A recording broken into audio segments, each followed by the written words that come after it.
Have you received a phone call like this? If so, you need to hear our next story. Perhaps you know how the story ends. These calls are part of an international scam. The details after the break. Hundreds of Canadians have fallen for a slick scam you need to know about. Here's how it works. You'll get a phone call, and the caller will claim that your computer isn't working as well as it should be. But buying their unnecessary software could leave a major dent in your wallet. The problem for these guys, though, is that when they made the call, in one case, it was to a security expert. And that's how we came across the story. Chris Reyes is here to explain all of it. Chris? Well, Carol, as you said, the reason why we came across it is because one of these con artists actually met their match, because they made the phone call to an Ottawa woman, and she just happens to be a top security expert at a major IT firm in Ottawa. And let's have a listen to the phone call that she recorded. Okay. You see some more errors and warning, right? Yes, a lot. Okay, ma'am, what I'm doing, I'm thinking transferring this line to one of my seniors. She will guide you further.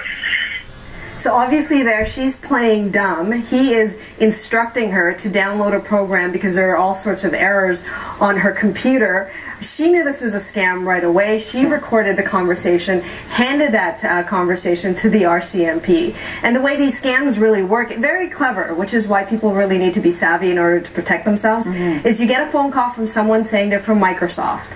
The person on the line says, hey, listen, we got word from your internet service provider that there's a virus on your computer, which is enough to really alarm anyone. They get you to go to your computer, they get you to open up all sorts of programs, and one of two things happen.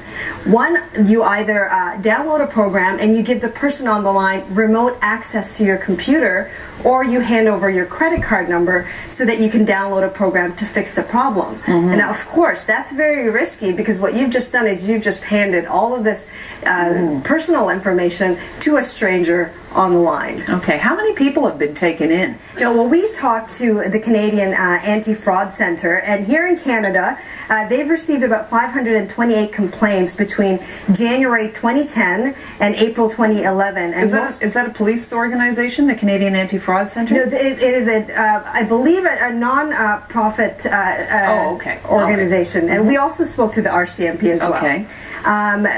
They received 528 complaints between January 2010 and 2011. Most defrauded between $35 and $500, and most of the victims were between the ages of 50 and 59. Now, they say they can't really trace all of these phone calls, but they believe that most of them are coming from India. Microsoft has also spoken out saying that we would never make an unsolicited phone call, and we would never ask for your credit card number on the phone. Can the RCMP really do anything once they find out that the caller is in India?